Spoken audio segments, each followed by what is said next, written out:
जय मां कामाख्या। आपका बहुत बहुत स्वागत है कामाख्या धाम में।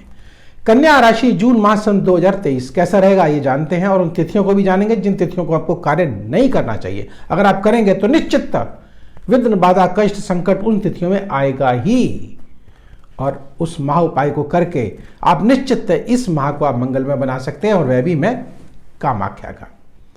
और एक विशेष जानकारी आपको मैं देना चाहता हूं कि 18 तारीख को अमावस्या है और 19 तारीख को गुप्त नवरात्र प्रारंभ हो रहे हैं, जो कि 27 तारीख तक रहेंगे। और एक विशेष जानकारी, और मां कामाख्या को आप सभी जानते हैं, 22 जून को अंबुबाची पर्व लगता है जिसमें मां रजस्वला होती हैं और एक चमत्कारिक अंबुबाची वस्त्र वहां से हमको मिलता है, और जो कि बहुत चमत्कारिक है। अगर हम अदृश्य शक्तियों के शिकार हो चुके हैं तो वह वस्त्र अगर हमारे पास है तो निश्चित ऐसी किसी प्रकार की बाधा हमारे छू भी नहीं सकती।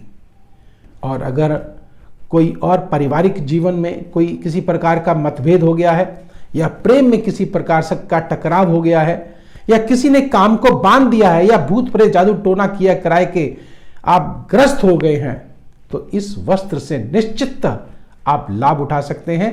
और यह चमत्कारिक वस्त्र प्राप्त करने हेतु नंबर स्क्रीन पर चल रहे हैं, और व्यक्तिगत रूप से भी आप हमसे संपर्क कर सकते हैं। और आप आगे बढ़िए, जानते हैं कि कन्या राशि में इस माह क्या होने जा रहा है। कन्या राशि की अगर बात करते हैं तो स्वामी इसके बुधदेव, जो कि बुधदेव कहां बैठे हैं, अष्टम भाव पर, और यह 7 तारीख को वृषभ राशि में चले जाएंगे, अतः भाग्य स्थान पर चले जाएंगे। लेकिन 6 तारीख तक आपका स्वास्थ्य खराब हो सकता है। इसके लिए क्या करें जानेंगे एक महा उपाय को, जिसको करके इस माह को आप मंगलमय चमत्कारिक रूप दे सकते हैं। बृहस्पति देव और राहु देव की अगर बात करते हैं तो वे अष्टम भाव पर बैठे हैं, तो ध्यान रखिएगा स्वास्थ्य का विशेष रूप से आपको ध्यान देना चाहिए। और कोई अज्ञात अचानक शत्रु आपके समक्ष आके खड़ा हो सकता है, आपको तंग कर सकता है, और ऐसा ना हो इसके लिए क्या करें वो भी जानेंगे। अब हम बात करते हैं मंगल और शुक्र देव की, दोनों एक साथ युति बनाकर एकादश भाव पर विराजित हैं और सप्तम दृष्टि से पंचम भाव को देख रहे हैं, अर्थात प्रेम भाव को देख रहे हैं। और मंगल और शुक्र देव एक साथ हों और प्रेम ना हो, ऐसा हो ही नहीं सकता। तो निश्चित प्रेमी युगलों के लिए बहुत बढ़िया है ये, और आनंददायक रहेगा। और पारिवारिक जीवन के लिए भी निश्चित थोड़ी कष्टों के साथ, अर्थात क्योंकि बृहस्पति देव अष्टम भाव पर आकर बैठ गए हैं, पारिवारिक जीवन में थोड़ी टकराव हो सकता है।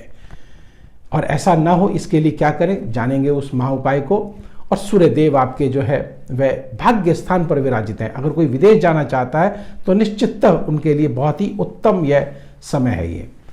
केतु देव द्वितीय भाव पर बैठे, हमारी वाणी के घर पर बैठे हैं, धन के भाव बैठे हुए हैं, तो अचानक हमको नुकसान हो सकता है। और धैर्य रखें, वाणी में तीव्रता ना लाएं। अगर तीव्रता लाएंगे तो निश्चित कहीं ना कहीं आपको नुकसान उसका अवश्य उठाना पड़ सकता है। और अब बात करते हैं शनि देव की। शनि देव जब भी छठे भाव में आते हैं तो वह भाग्य को उदय कर देते हैं, रोगों को खत्म कर देते हैं, शत्रुओं का विनाश कर देते हैं, और धन धान्य से भरपूर कर देते हैं, और गुप्त तरीके से आपको धन अवश्य देते हैं।